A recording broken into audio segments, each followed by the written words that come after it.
Bismillahirrahmanirrahim. Assalamualaikum warahmatullahi wabarakatuh. Alhamdulillahirabbil alamin. Wassalatu wassalamu ala sayyidina Muhammadin wa ala alihi wa ashabi ajma'in. Qala rabbi shrah li sadri wa yassir li amri wahlul 'uqdatam min lisani yafqahu qawli. Allahumma anfa'na bima 'allamtana wa 'allimna ma yanfa'una wa dhakkirna ma nasina. وأعمي عنا أعين الظالمين والحاسدين يا ذا الجلال والإكرام ربنا افتح بيننا وبين قومنا بالحق فأنت خير الفاتحين اللهم اجعلنا ممن يستمعون القول فيتبعون أحسنه آمين يا رب العالمين قال المصنف رحمه الله تعالى ونفعنا به bi'ulumihi fid darain amin ya rabbal alamin. Jamaah yang dimuliakan oleh Allah Subhanahu wa taala, alhamdulillah, puji syukur kehadirat Allah Subhanahu wa taala atas limpahan nikmat sehat wal afiatnya sehingga kita pada hari ini, pada kesempatan ini, siang ini bisa melaksanakan salat zuhur berjamaah. Salawat serta salam semoga tercurah kepada junjungan Nabi kita Muhammad sallallahu alaihi wasallam, addal amanah wa nasahal ummah wa jahada fillahi haqqa jihadi. Jamaah yang dimuliakan Allah Subhanahu wa taala,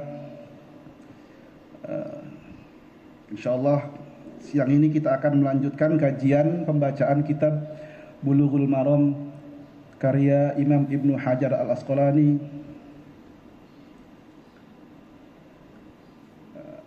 melanjutkan pembahasan pada kurang lebih 1 bulan yang lalu ya. Baik, kita akan lanjut kepada hadis yang 1448.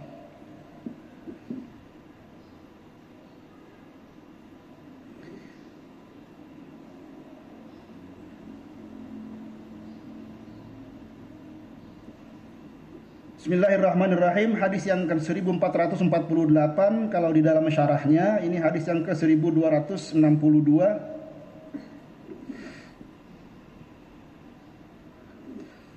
Wa anhu radhiyallahu anhu qala Rasulullah sallallahu alaihi wasallam, "Idzan ta'ala ahadukum falyabda' bil yamin wa idza naza'a falyabda' bis shimal." Wal takunil yumna awwaluhuma tun'alu wa akhiruhuma tunza'u. Muttafaqun alaih. Hadis ini diriwayatkan oleh Imam Bukhari dan Muslim. Bukhari dalam hadisnya yang nomor 5856 dan Muslim dalam hadisnya nomor 2097. Masih seputar adab-adab keseharian muslim. Dua hadis yang akan kita bahas pada siang hari ini. Yang pertama terkait dengan adab memakai sandal. Tetapi ulama menyampaikan bahwa adab ini juga berlaku untuk semua jenis perbuatan atau amaliyah memakai sesuatu. Bisa memakai baju, memakai bantolun, celana, atau memulai amal-amal perbuatan-perbuatan keseharian kita. Hadisnya sederhana. Wa anhu ini ikut dengan hadis yang sebelumnya. Hadis yang sebelumnya itu diriwayatkan oleh Abu Hurairah.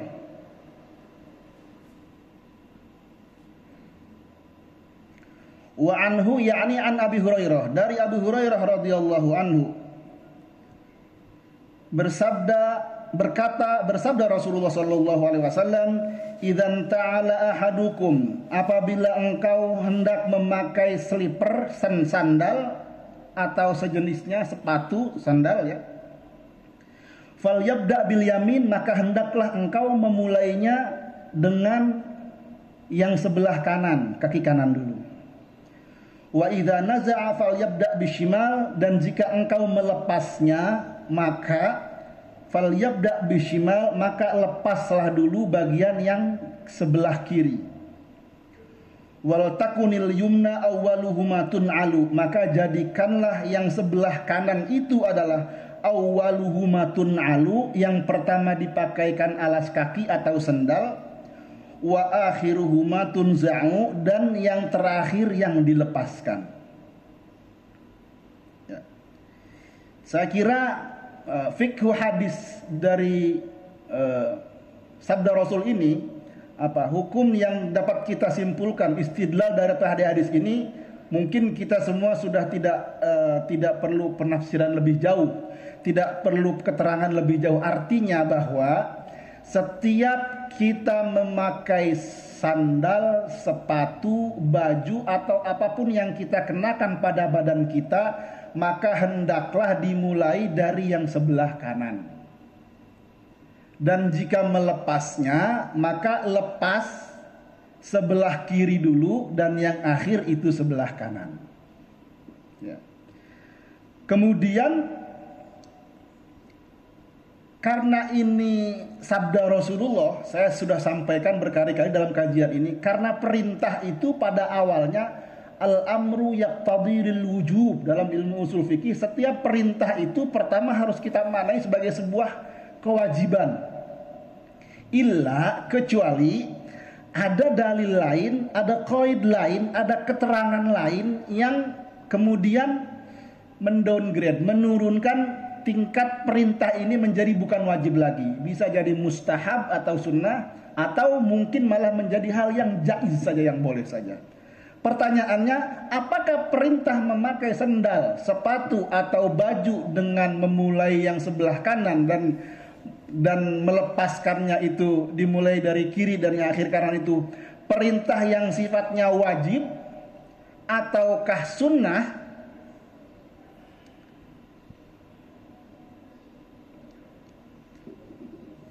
Disebutkan dalam syarahnya al-amru ayyubda fil inti'ali bil yamin wa fi tanazzu'i bil shimal, wa qad nuqila al-qadi Iyad al-ijma'u ala anna al-amra lil istihbab. Qadi Iyad mengatakan bahwa perintah ini bersifat sunnah saja, bersifat istihbab. Wa fi naqlil ijma'i nadhrun. Walaupun demikian, maka ada beberapa pendapat yang berbeda dari pendapatnya Imam Qadi Iyad.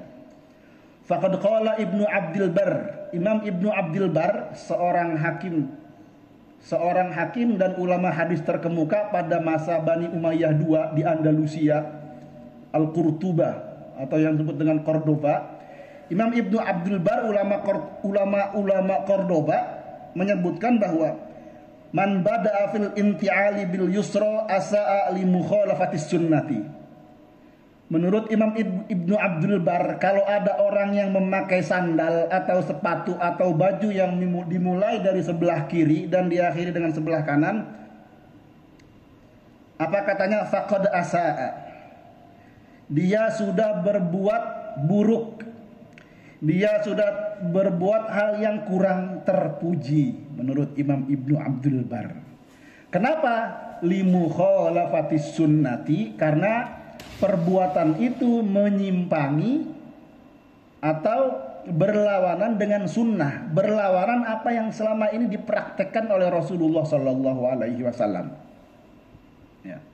Meskipun sifatnya mustahab, tetapi hal itu dianggap asa'a, orang yang berbuat orang yang berbuat keburukan, orang yang berbuat jelek, dan dianggap kurang bagus menurut Imam Ibnu Abdil Bar. Wa qala ghairuhu, dan berpendapat ulama hadis lain, kama nuqila as-Sun'ani, sebagaimana yang disebutkan oleh Imam as-Sun'ani dalam kitabnya Subulus Salam, syarah kitab Bulughul Maram ini. As-Sun'ani mengatakan, yang bagi antunazza an-na'la fil yusra, maka sesungguhnya alangkah baiknya apabila engkau melepas sandal, maka dimulailah dari yang kiri. Wa yubda'u bil yumna, dan dimulai dari yang kanan. Artinya kalau melepas itu dimulai dari sebelah kiri, kalau memakai dimulai dari yang sebelah kanan.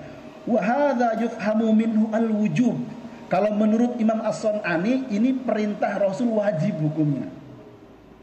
Jadi kalau wajib artinya kalau kita tidak melaksanakan ini, kita berdosa gitu. Menurut pendapat Imam As-Sun'ani. Tetapi pendapat jumhur dan Ibnu Abdul Bar mengatakan karena perintah ini tidak ada qaid yang lebih menegaskan tentang kewajibannya, maka sifatnya hanya mustahab. Ya. Menurut pensyarah hadis ini, mana pendapat yang lebih didukung oleh pensyarah hadis ini? Wa ana naftaru min qaulil jumhur. Pensyarah kitab ini memilih pendapat jumhur yang mengatakan kalau memakai sendal dimulai dari kanan dan kemudian melepasnya dimulai dari yang kiri itu bukan bersifat wajib, tetapi hanya bersifat mustahab saja. Bagusnya dilakukan. Kalaupun tidak melakukan maka dia tidak mendapatkan dosa. Itu menurut pendapat jumhur ulama, kebanyakan ulama, dan yang dipilih oleh pensyarah dalam kitab ini. Fal ma'na katanya, qad ikhtalafal ulama fi ta'lili hadan nahy wal jumhur minhum ala anna al-illah ghairu zahiratin. Kenapa jumhur mengatakan tidak wajib? Karena para ulama setelah meneliti dan mencari ilat, alasan apa kok harus dimulai dari kanan kemudian yang akhir itu kiri, katanya ala annal illata ghairu zahiratin. Sesungguhnya alasannya tidak dapat ditemukan secara zahir. Tetapi apa? Lidzalika abtalu qiyasa anwa'il minal libasi ala dzalika. Oleh karenanya maka sifat wajibnya itu menjadi tidak ada menurut jumhur. Karena alasannya apa? Kenapa harus kanan? Kenapa harus kanan dulu, nggak kiri dulu? Apa alasannya? Para ulama tidak menemukan alasan secara nyata, secara zahir, kecuali bahwa sesungguhnya adalah memulai yang kanan dari yang kiri itu adalah yaitu karena apa? Karena memuliakan bagian yang kanan. Itu pun sebagian pendapat ulama. Artinya apa? Ya dalam tradisi atau dalam uruf kita, dalam adat, baik kita di Indonesia atau dimanapun, kanan itu kan selalu dianggap sesuatu yang baik. Berbicara dengan orang yang lebih tinggi, orang yang lebih tua, orang tua kita kan menggunakan tangan kanan, bukan tangan kiri. Menunjuk tidak dengan tangan kiri tapi dengan tangan kanan. Kenapa? Karena kanan dianggap secara uruf, secara adat, kanan itu adalah bagian tubuh kita ya, mau tangan mau kaki adalah sesuatu yang dianggap baik. Maka menunjuk, berbicara biasanya menggunakan tangan kanan. Ini yang kemudian diambil sebagai ulama bahwa zahirnya itu memang kesimpulannya memang hanya berdasarkan dhon saja gitu. Tidak ada keterangan lain kenapa harus kanan, tidak harus kiri karena lebih mengutamakan kanan. Yaitu karena tadi kanan itu adalah sebagai sesuatu bagian tubuh kita yang dianggap punya kebaikan, lebih terhormat, lebih bagus sehingga dimulai dari yang sebelah kanan. Ya, itu hadis yang pertama. Oleh karenanya katanya, kalaupun ada yang menyimpangi ini, maka menurut Abdul Bar tidak mengapa, fajaizun. Boleh-boleh saja. Ya. Misalnya ada orang yang apa istilahnya? Kidal ya. Kidal itu apa? Kiri sejak dari lahir gitu ya. Biasa mengerjakan sesuatu dengan kiri terus.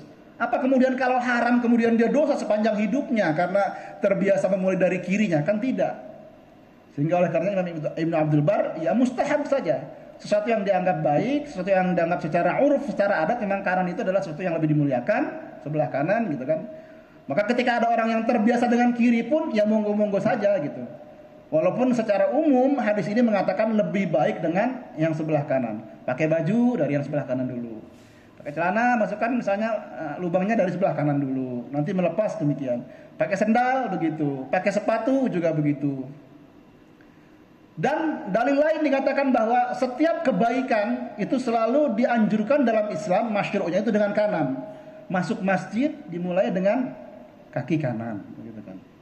Keluar kaki kiri. Masuk ke dalam toilet, masyru'nya diperintahkan disunahkannya dulu memakai dengan kaki kiri dulu. Jadi kanan dan kiri, kenapa membedakan kanan dan kiri itu lebih kepada tadi itu, bahwa kanan dianggap sesuatu yang lebih baik, lebih bagus, lebih sopan, lebih mulia, sehingga kanan didahulukan untuk hal-hal yang sifatnya baik, kebaikan.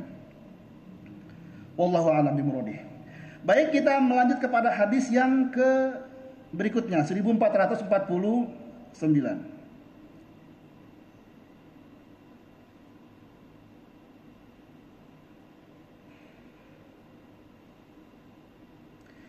Wa anhu radhiyallahu anhu qala Rasulullah sallallahu alaihi wasallam la yamshi ahadukum fi na'lin wahidatin wal yun'ilhuma jami'an aw liyakhla'huma jami'an, muttafaqun alaih. Al-Bukhari hadis ke 5855, Muslim hadis ke 2097. Hadis ke 1489 dari Abu Hurairah, wa anhu ay an Abi Hurairah. Dari Abu Hurairah berkata, bersabda Rasulullah sallallahu alaihi wasallam, la yamshi ahadukum, janganlah engkau berjalan, janganlah salah satu dari kalian jika berjalan, fi na'lin wahidatin, dengan menggunakan sandal satu. Maksudnya apa? Sebelah saja pakai sandalnya, sebelahnya enggak dipakai gitu. Wal yun'ilhuma jami'an, hendaklah engkau melepas keduanya, melepas semuanya. Wal yun'ilhuma jami'an, hendaklah engkau memakai keduanya. Au liyakhla'huma jami'an, atau melepas keduanya. Ya, hadis ini masih keterkaitan dengan tadi. Kalau tadi menganjurkan memakai sebelah kanan dulu baru sebelah kiri, yang ini hadis tentang kalau kita pakai sepatu atau sendal atau alas kaki, hendaklah dipakai dua-duanya. Jangan dipakai sebelah. Kalau mau dilepas, lepas semua, nyeker sekalian gitu ya. Kalau mau dipakai, pakai dua-duanya. Ya, sama juga. Apa makna fikih hadis daripada perintah ini? Qad ikhtalafal ulama fi ta'lili hadzal nahi wal jumhur minhum ala anna al-illata ghairu dhahiratan. Maka sesungguhnya ini sama dengan perintah yang tadi itu. Tidak ada illat atau alasan yang zahir yang secara hukmi dapat disimpulkan oleh para ulama kenapa memakai sendal itu harus dua-duanya. Kenapa? Hanya ada satu keterangan, karena ada satu keterangan. Suatu ketika katanya Rasulullah pernah memakai sandal, sandalnya itu putus. Rasul memakai sandalnya sebelah sampai pulang ke rumah dan sampai beliau memperbaiki sandal di sebelahnya.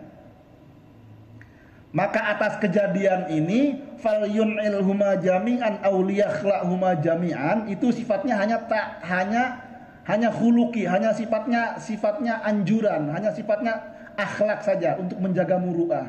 Tidak terkait dengan hukum haram atau wajibnya. Wajib memakai sendal dua-duanya enggak ada. Atau haram tidak memakai dua-duanya enggak. Karena Rasul pernah juga memakai sendal sebelahnya putus gitu. Ya. Oleh karenanya maka faqila, sesungguhnya an-nahyu ayyamshi ar-rajul fi na'lin wahidatin wa dhahiru an-nahyu tahrim. Meskipun zahirnya itu larangan yang menuju kepada keharaman, lakin hamalahu al-jumhur al-karohah. Tetapi jumhur lebih mengutamakan, lebih menyimpulkan bahwa hadis ini sifatnya hanya makruh saja. Makruh kita memakai sepatu sebelah, sandal sebelah.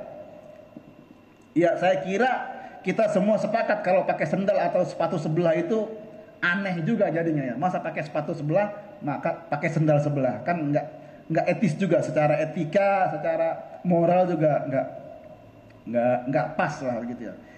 Ya, dua hadis ini terkait dengan sesuatu yang memakai sebelah. Kemudian ulama juga mengatakan memakai sebelah ini, larangan karoha ini, apakah juga dapat dikiaskan kepada hal lain? Ya, pakai baju menjadi makruh kalau misalnya lengannya satu dipakai, lengannya satu dikeluarkan. Pakai kaos misalnya, atau ada mode trendsetter misalnya yang bajunya sebelah ada, sebelah terbuka, sebelah ada, sebelah tidak, itu kan sama dengan satu dipakai atau sebelah tidak. Jumhur mengatakan bahwa perintah ini perintah juga, anjuran ini anjuran juga berlaku bukan hanya untuk pada kasus sandal, tapi baju atau yang sejenisnya. Ada hal yang menarik dalam hal ini menurut sejauh pengamatan saya. Di tradisi orang Arab memang ada semacam uruf, adat atau kebiasaan. Orang-orang besar Arab itu, terutama di Timur Tengah, itu selain memakai gamis di dalamnya, mereka terbiasa memakai baju yang dirangkap di luar, yang agak jarang-jarang. Itu dulu zaman jahiliyah biasanya baju itu benangnya ada yang disulam dengan benang emas. Namanya al-mishlah namanya. Mishlah itu biasa orang Arab itu pakainya sebelah. Jadi dia sama dengan jubah, itu sebelah tangannya masuk, sebelah tangannya tidak. Coba nanti perhatikan, lihat di YouTube, di Saudi juga banyak. Para petinggi-petinggi, para menteri itu, para pangeran tuh, kalau acara kenegaraan itu mereka pakainya di samping dalamnya itu ada gamis jubah, dia memakai mishlah. Mishlah itu dulu sejarahnya pakaian kebesaran para petinggi qabilah, petinggi qabilah. Kalau bertemu, kalau rapat itu mereka pakai, selain itu pakai mishlah. Mishlah itu biasanya dipakainya sebelah. Tangan sebelahnya masuk, tapi tangan sebelahnya keluar.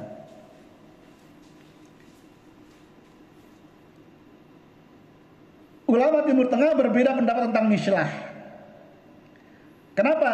Karena mishlah itu secara tarikhi tidak ada di situ unsur bahwa dia ta'abudi, tetapi hanya adat saja. Tetapi sebagian ulama mengatakan karena itu hukumnya umum, maka pemakaian seperti itu juga tidak dianjurkan dalam syariat, dianggap hukumnya makruh memakai mishlah itu. Kalau mau dipakai, pakai semuanya. Maka kalau tidak salah pengamatan saya, Imam Haramain seperti Imam Sudais, Imam Haramain itu juga sesekali dalam acara kenegaraan itu memakai mishlah. Tapi sepertinya saya tidak pernah melihat Imam Haramain itu memakai mishlah dilepas sebelahnya. Walaupun mishlahnya dipakai dua-dua tangannya masuk gitu. Ya. Coba lihat kalau Imam Sudais mengimami di Masjidil Haram itu kan ada bagian luarnya yang agak kuning-kuning bajunya itu namanya mishlah. Gitu. Itu dipakainya dua-duanya tangannya dimasukkan kalau beliau.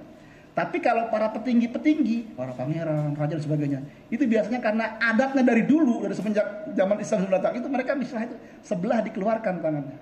Atau mungkin kemarin yang pernah hadir acara laporan tahunan ya, ada beberapa petinggi dari Timur Tengah itu kan pakai mishlah. Ada yang masih memakainya tidak. Ya karena berbeda pendapat. Ada ulama yang mengatakan mishlah itu secara tradisi memang dari dulu dipakai sebelah saja maka tidak jadi makruh katanya. Tapi ulama lain mengatakan tetap hukumnya makruh. Wallahu a'lam bishawab. Intinya bahwa memakai sendal sebelah, memakai sepatu sebelah itu makruh menurut jumhur ya. Bahkan sebagian ada yang mengatakan haram.